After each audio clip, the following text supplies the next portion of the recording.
Hey, Kelsey. Hey, Brooke. We're back. Part 2. We're back with part 2. Alicia Guitierrez-Romine. Oh, I'm so excited to be back. Yes. Hello, and welcome to Remedial Herstory, the other 50%, the podcast that explores what happened to the women in history class. Now, here's your host, Kelsey Brooke Eckert, and her partner in crime, Brooke Neva Sullivan.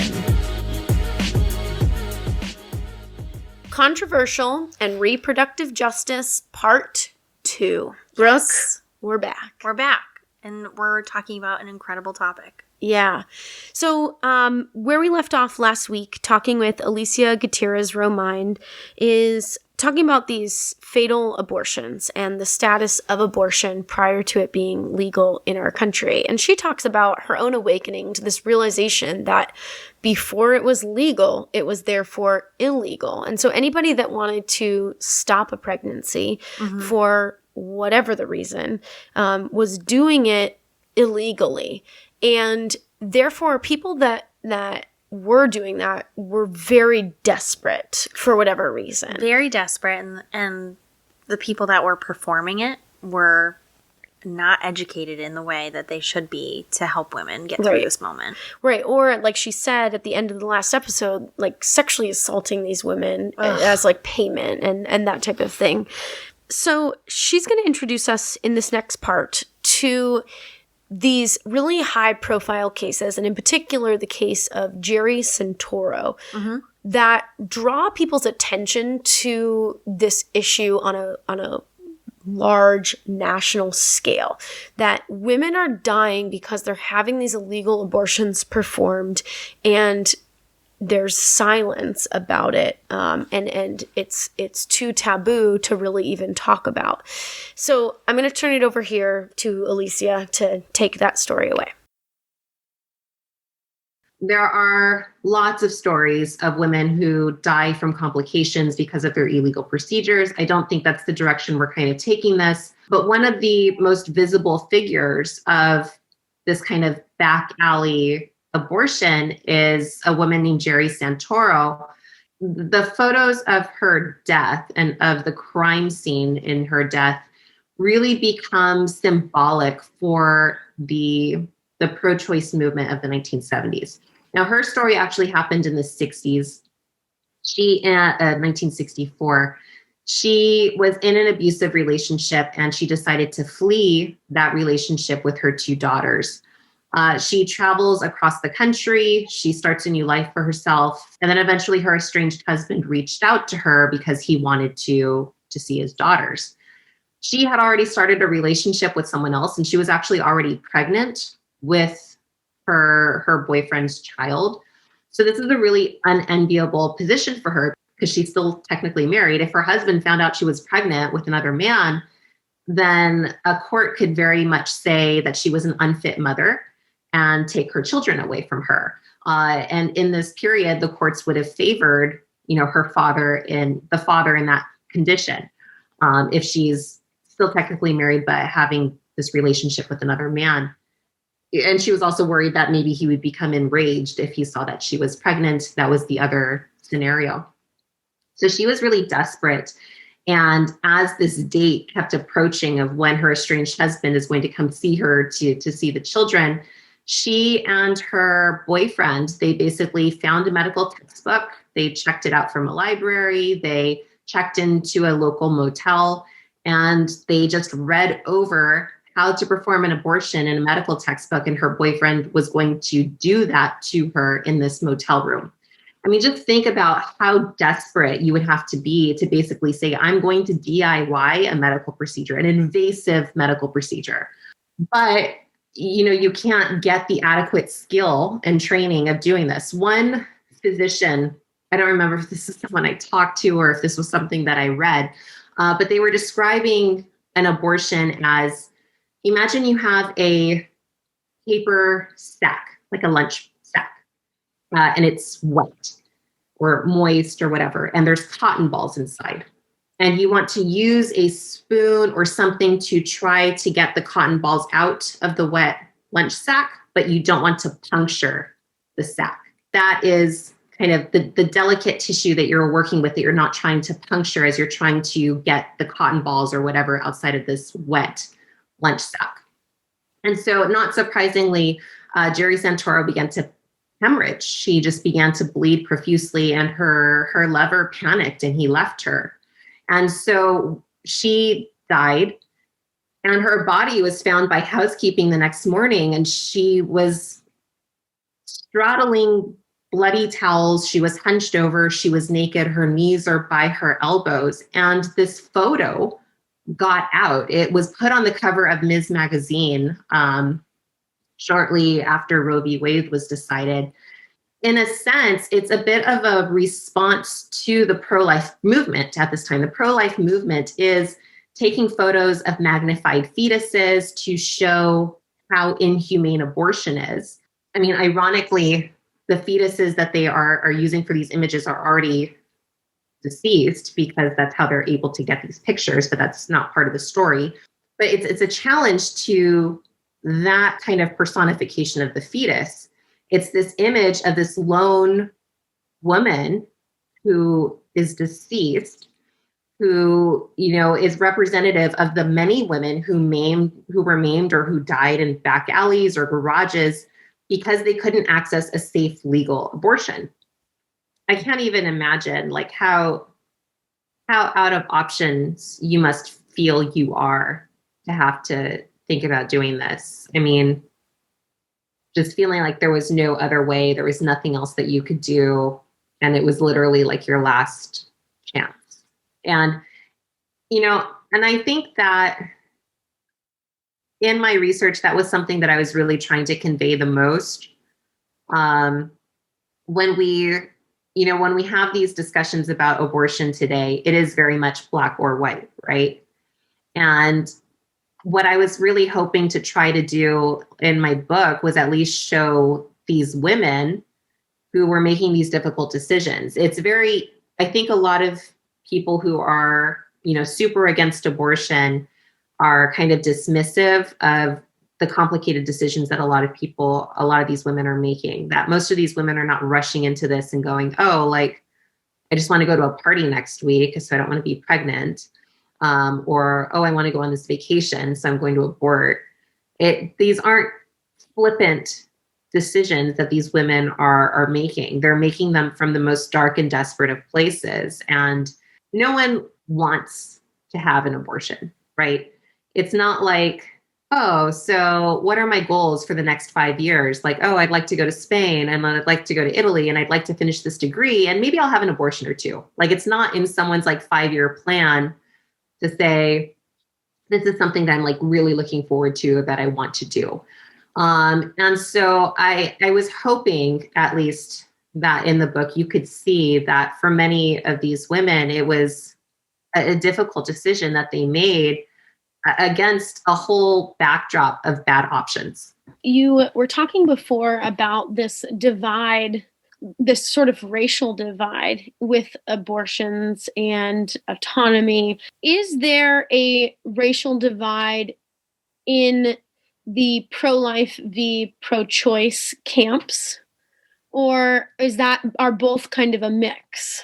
This isn't something that I've looked into too much, but I would assume that there is a bit of a mix. Okay. But I think for different reasons. I think for some people, it could be religion that is kind of putting them into the pro-life camp. And for others, I think a lot of it has to do with religion, but maybe Catholicism versus kind of fundamentalist Christianity. There's a book that just came out, I think it was 2018, and it's called Women Against Abortion. Carissa Hogeberg. I met her, and I should know how to say her last name, and I do not. I just referred to her as Carissa. But her book just came out maybe 2018 or so, and she actually looks at women in the pro-life movement beginning around the 60s and 70s. In her research, she mostly talks about middle and upper class white women. There's one chapter where she does talk about a Black woman physician who was heavily involved in it. But it's that she's just one figure. Most of the other ones are white women. It's a really fascinating book. Check it out and maybe even reach out to her. It was mostly white women, but I don't know if that's because they have the most resources and the ability to kind of organize and like have a paper trail versus other people. But for what I found in some of my research too, was that even among like the non-white medical professionals, there was this kind of conservative tilt. I argue that for Black physicians, part of it was about appearing legitimate and kind of falling in line with the mainline American Medical Association rhetoric. And so how much of it is that and kind of being on board with kind of the mainline thought versus how much of it is this kind of move towards, respectability politics. This photo of Gerri Santoro, it becomes really well known. It kind of gets weaponized by the pro-choice movement. And it's published in Ms. Magazine just right after the decide in Roe versus Wade, which I'll get to in just a second. In the late 60s, we do begin to see some kind of movement towards liberalization of abortion laws. California ends up decriminalizing abortion in 1969. And when they decide that, you have a number of other states that begin to challenge their own abortion laws as well.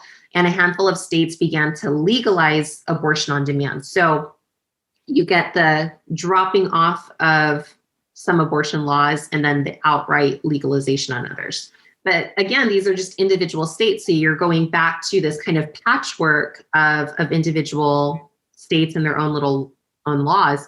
So it's not until the Roe versus Wade case that we actually see something at the federal level. And so this case would come about when you have these two attorneys who are representing Norma McQuarrie.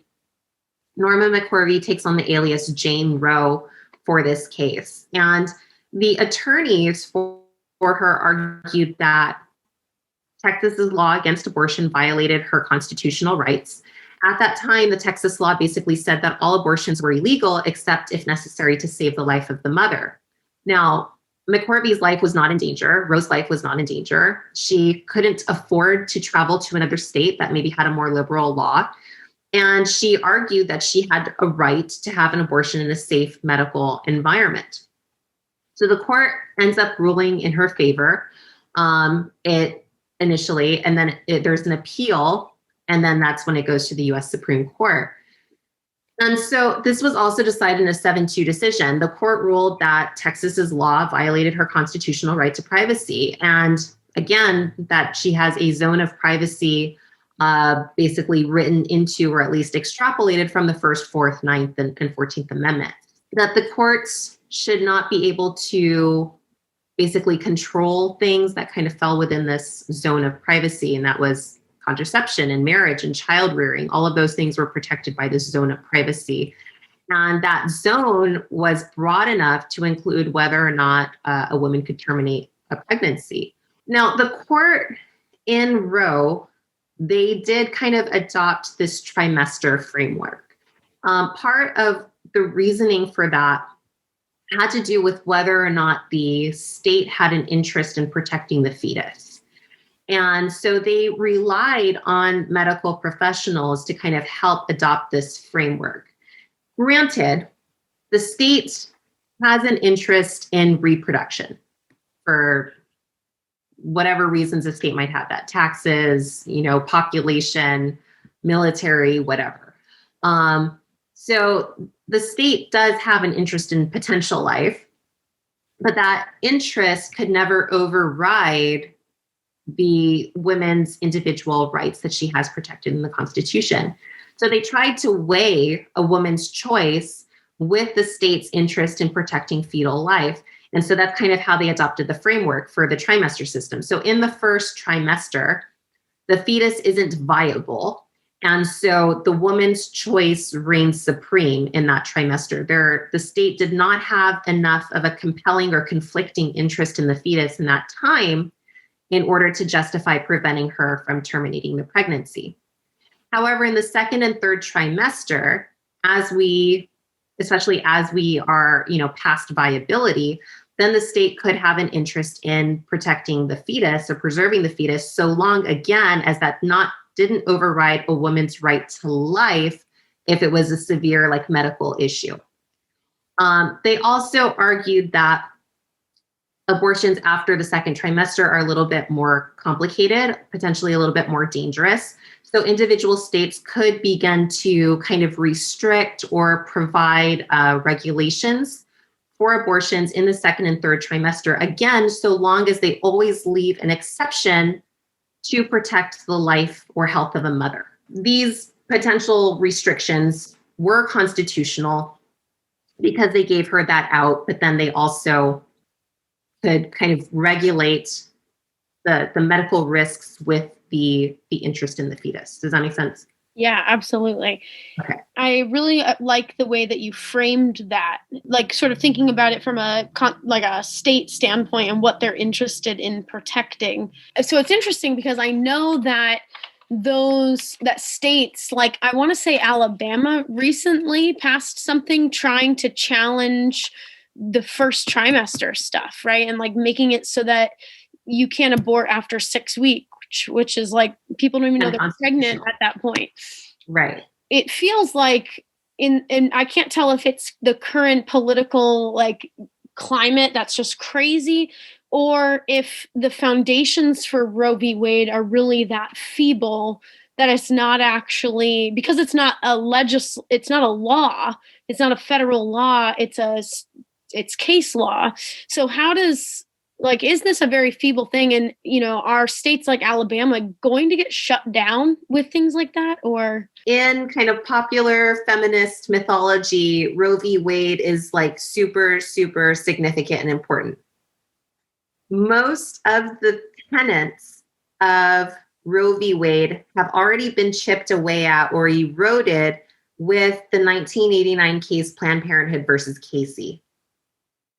Planned Parenthood versus Casey moved us away from this trimester system. So this is no longer what we operate under. We now operate under an undue burden standard. So it's similar in some regards, in the sense that during the first trimester, the state still cannot outright ban abortion, technically. They can impose a bunch of hurdles and obstacles to make it as difficult as possible for women to get an abortion. Now, it's basically all of these different states can create different laws that make it harder to get abortions. It's no longer kind of within the medical realm or anything like that. These states can draft laws that are designed by intent to limit access to abortion. And then it comes down to someone actually suing to say this creates an undue burden. And then it gets kicked back to the courts for the courts to determine whether or not it actually does constitute an undue burden.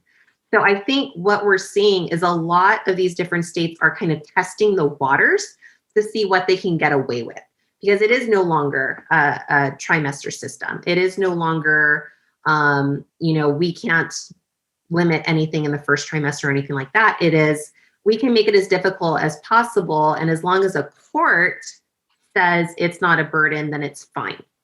And that's basically what we operate under now. It was a bit of a compromise. That was also a U.S. Supreme Court decision. Most people who were pro-choice were kind of relieved because it didn't outlaw abortion or anything like that. And most people who were anti-abortion were also relieved because they had all of these options for making it as restrictive as possible. What we're seeing now is, I think, just chipping away and kind of testing of what constitutes an undue burden. And that could vary from state to state, depending on how each individual state's Supreme Court determines or measures these things. It's incredibly vague, right? What constitutes an undue burden? What constitutes an undue burden for someone who is wealthy, of means, is not the same as what constitutes an undue burden for a woman who's living on minimum wage with 2 other children. So it's the courts now deciding, basically. And for the women who are most hurt by these new laws are low-income women, they are minority women, they're younger women, and they're women who live in rural areas. They're the ones who are most hurt by all of these different restrictions. There was one state, I can't remember which one off the top of my head, but they recently, I want to say it was maybe Tennessee, maybe Alabama or Mississippi. It was like one of those three. They recently like revised their state constitution to say that that abortion was not a protected right. What I imagine, this was right around the time that Amy Coney Barrett was confirmed, was that should a U.S. Supreme Court case come up that basically reverses Roe versus Wade, then this individual state has already created the framework for abolishing abortion in their state. That, I think, is kind of the long-term game for some of these states, is basically pushing on what constitutes an undue burden and then laying down the framework for a potential reversal of Roe v. Wade to basically abolish abortion within their state. In which case, it would probably just go back to the state level and individual states determine, unless there was a U.S. Supreme Court case that said abortions are unconstitutional, which, who knows? You talked a bit about how this is much more gray than black and white. And I feel like it is feeling black and white. Like there's these two pro-choice, pro-life sides where, you know, and both wanting it to be the law of the land, you know. Where do you think most people are when it comes to these issues? Most Americans, there was a survey that was actually done recently. Most Americans believe abortion should be legal in at least some instances. Most Americans are not 100% anti-abortion. Most Americans are not abortions for all. Here's an abortion, you get an abortion, you get an abortion.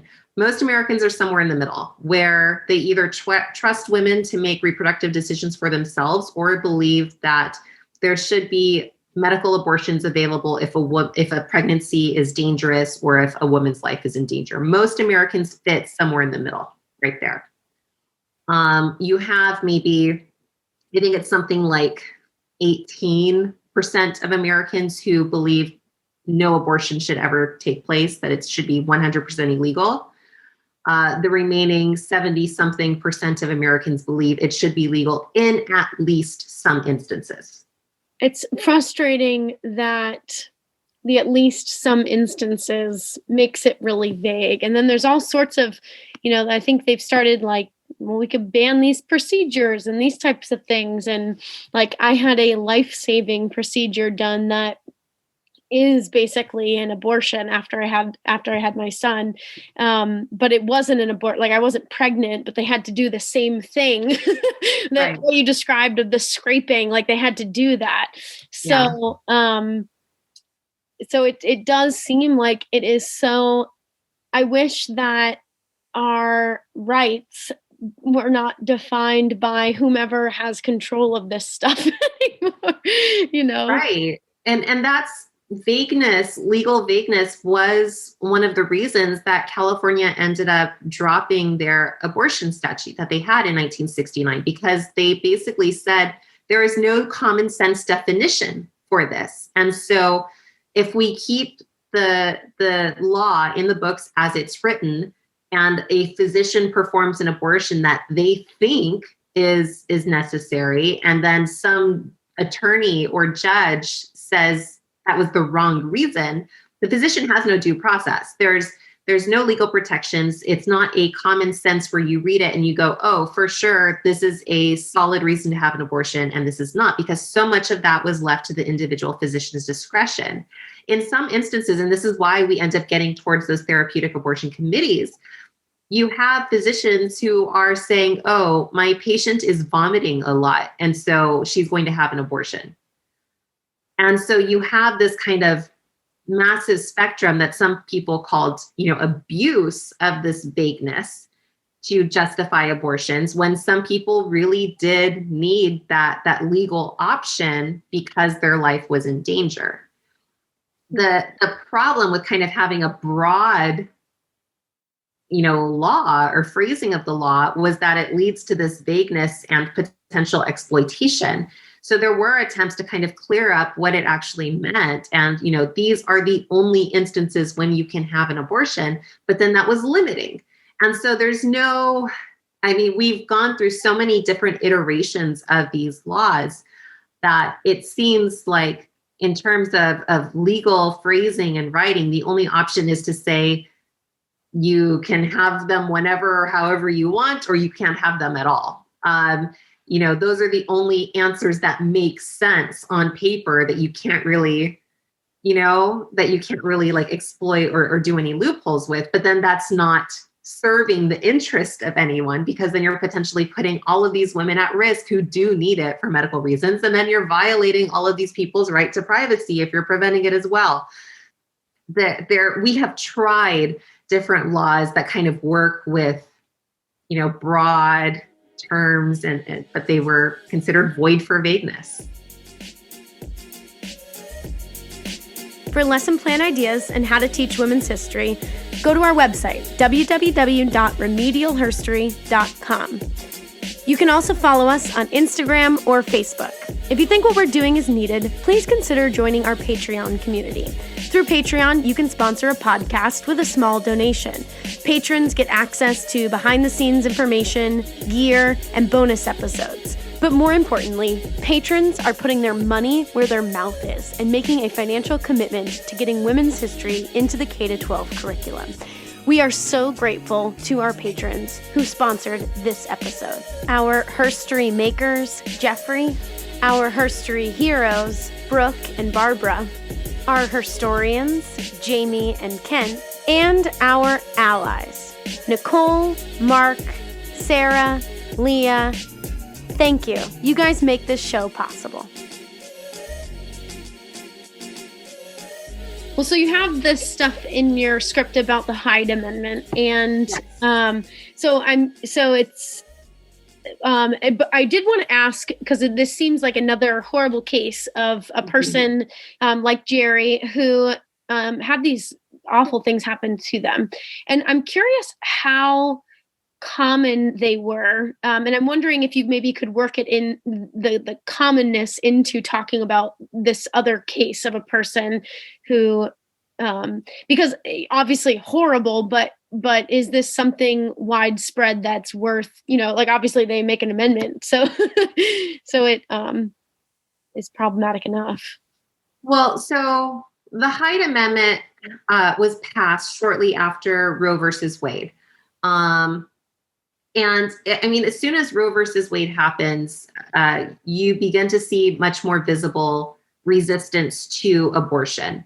This is one of the things that the Republican Party of the 1970s and 1980s really jumps on to kind of organize themselves in terms of like having a moral platform for their party.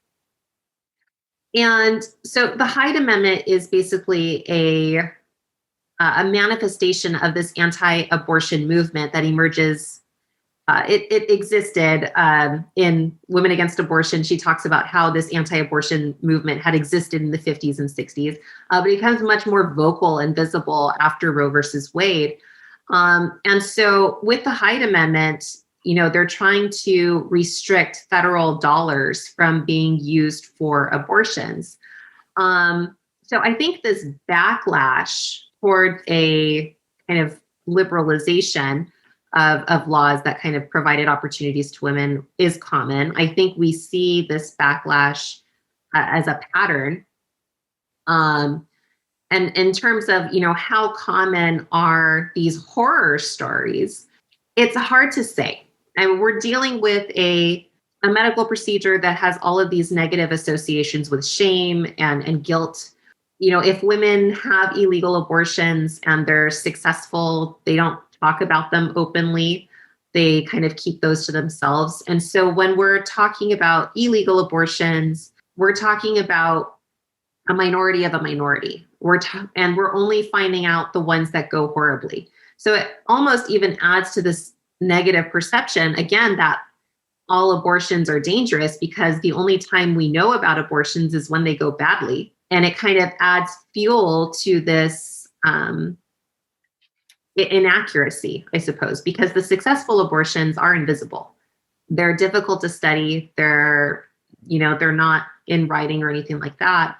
And the ones that we know about because there's records that are associated with them. There's death records, there's coroner's reports, there's all of these other things. So there is this kind of bias in what types of sources are available just because of the nature of this procedure.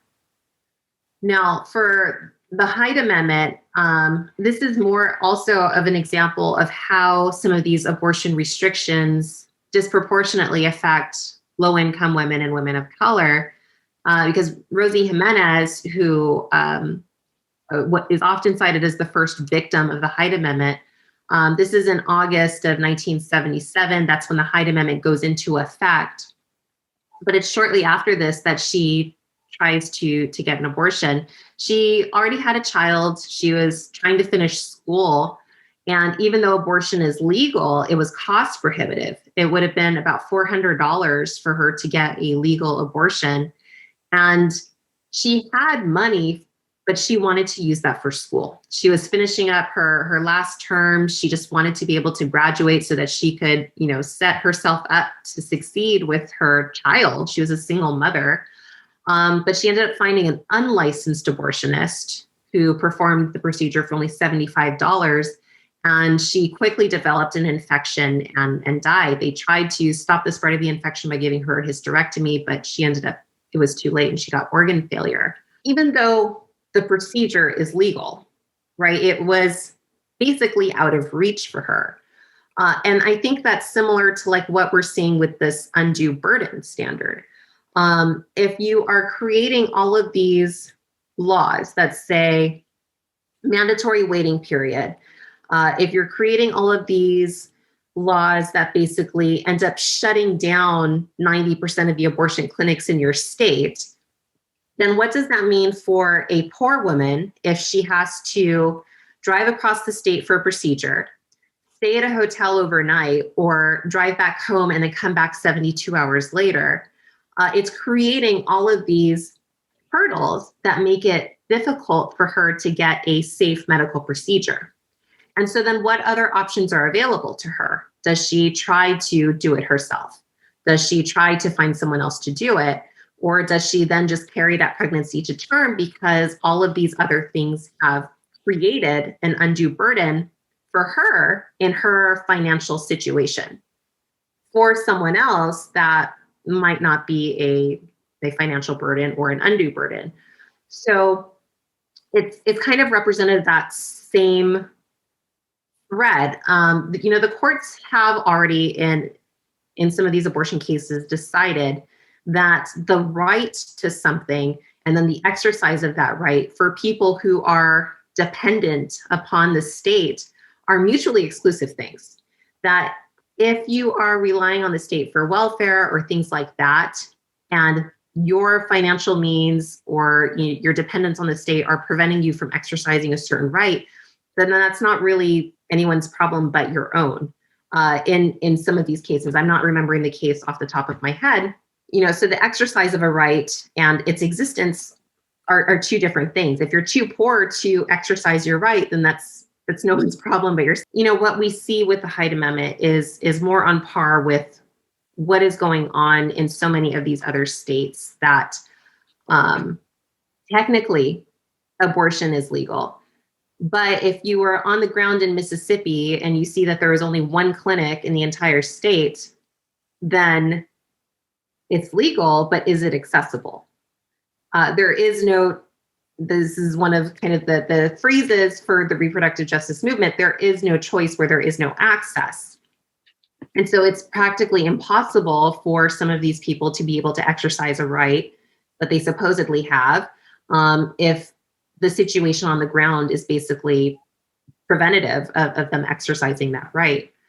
The Hyde Amendment was challenged in courts. It ultimately ends up staying. With the Hyde Amendment, and then again with Planned Parenthood versus Casey, you basically have the door opening for some of these states that are maybe more conservative or anti-abortion to basically, not allocate federal funds to abortions or to create all of these other restrictions that make having an abortion incredibly difficult. So I think what we're seeing is, I think Roe versus Wade is more symbolic than anything. Were Roe to get overturned, then, how much of a reality on the ground is that going to make a difference? I don't think much, because so many of these individual states that are against abortion have already started trying to create and draft legislation to make it more difficult. And other states like California, where I live, in that same political climate, they are kind of legislating access, or like saying in their constitution that women have a right to do this. So I think we are seeing kind of a divergence. The states that are pro-choice are codifying that. They're putting that in their laws. They are making sure that it's accessible. And the states that are anti-abortion right now are creating as many burdens and obstacles as possible, so that if Roe were to suddenly be reversed, I think we would just see more of the same. And with states going in these two divergent paths, those that want to protect abortion will, and those that want to get rid of it will. And then it would come down to the state level, unless there was this other case, or it got codified into the US code to say that we have this right or we don't. It is still legal. Abortion is still legal. It's still theoretically a right. But for so many women of reproductive age right now in the United States, it is inaccessible, it is out of reach, or it is difficult to find. And so I think what we should be aiming for is just kind of ensuring that in the areas where it is protected or out of reach, that, women do have these options to be able to exercise this right. It's interesting to think about how both states both types of states are basically arming themselves to prepare for the more federal conversation about this. Well, Brooke, she's incredible. I mean, can we just be best friends? I know she's on our board, which is pretty awesome. But yes. Let's just hang She's out also all in the time. California, though, which makes her far away. And cool. And cooler than us. Yes, way cooler than us. Way cooler. And she's a published author, a doctor. Yeah. I mean, life goals. Seriously. Why is she hanging out with us? No, she's awesome. This was such a great topic, and one that I think a lot of people listening are very interested in, and I think a lot of teachers struggle with. So really, really unique. So how are we getting this into the classroom? Well, my hope is that teachers listening can obviously take some of this information. As always, I recommend that the podcast be just a stepping stone into learning more about it. I hope people will find her book and read it. It's available on our website. We have it linked to Amazon right on our website, because I think that will provide even more depth, and this is a good teaser for you. And then my other thing that I'm going to be working on is building inquiries based on some of the ideas she talked about. And a couple things that stood out to me was she talks about Margaret Sanger being arrested. And I've seen this modeled before in other inquiries that the Stanford History Education Group have produced. But taking a person who's arrested, who's broken the law, but a law that later goes on to be changed and challenged, in the court system. And so, a question to think about is, did Margaret Sanger break the law and have kids get into, the legality of the law, the constitutionality of the law? That's tough. And that'll put some kids on their heels a little bit, which would be a really interesting topic, and how they conclude. And that's very cool. I think another question that's worth asking, and I think one that we are going to witness, and so this could be something you do in a current events class or a government class because it's more current event-y, but you could certainly do it in a history class, is to think about whether or not Roe v. Wade as a Supreme Court case is strong enough as, to legalize abortion, when we have states right now that are currently trying to challenge that and basically, you can't have abortion after 6 weeks. Okay, cool. Like, most people don't know they're pregnant then. So great. So how, maybe we could debate whether the legislature needs to weigh in, or if it's okay that we have essentially the court has decided that this is the law of the land, when it's constantly being chipped away at and expanded depending on the state that you live in. That'd be a very interesting debate. Oh, it would be really interesting. And I think you could keep it very narrow, keep it really academic and Roe v. Wade could be the thing that you're talking about, but it's really about balance of powers and in government. And, should the court be the one that's making these types of decisions, or should it be done by legislatures? And, I don't know that the legislature would ever have enough votes to weigh in on that. So I think it would be really... We can help, Kelsey. We can help. But also, it could be cool to take it from a state-by-state standard. Yeah. Of just saying to the kids, okay, you take West Virginia, you take New York. How are they enacting Roe v. Wade in their current legislature? It's very different state to state. And you could find really cool patterns with that. I mean, you've got free and slave states in history and fugitive slave laws. Yeah. And you could see how we have this long history of things being legal in one place and illegal in another place. I also think there's a website called procon.org, and they do a really good job of just providing pro and con arguments for this. And I've used that when I taught government. And that just might be a really great way to provide balanced information to kids about... So not go solely left. Correct, Brooke. Don't take my advice. But that's a really cool website. So I bet it has a lot of other debates and really... Oh, yeah. Lots of cool things. Cool. Should marijuana be legal? Like, there's a million things on there. So I don't know. I think there's a lot of different places you could take that. I am going to build an inquiry based on Margaret Sanger and Roe v. Wade that people can use in class. And we'll put those up on our website for people to download. And if you haven't been to our website, we have dozens of inquiry-based lesson plans that are mostly for high school students. We also have book recommendations, like I said. And then, of course, we've linked to every women's history lesson plan that I can find on the internet. So they're available there for people to use. Also a great store with lots of cool swag about women's rights. Don't forget to get your t-shirt. But thank you, Kelsey. This was awesome. I'm so glad you got a chance to interview one of our board members and an incredible doctor. Thanks, Kelsey. Brooke, thank you. I'm Brooke Sullivan. I'm Kelsey Eckert. See you next time. Thanks so much for listening to Remedial Herstory, the other 50%. Please subscribe, rate, and review wherever you listen to your podcasts to bring more voices to the conversation. We really appreciate that effort. Until next time.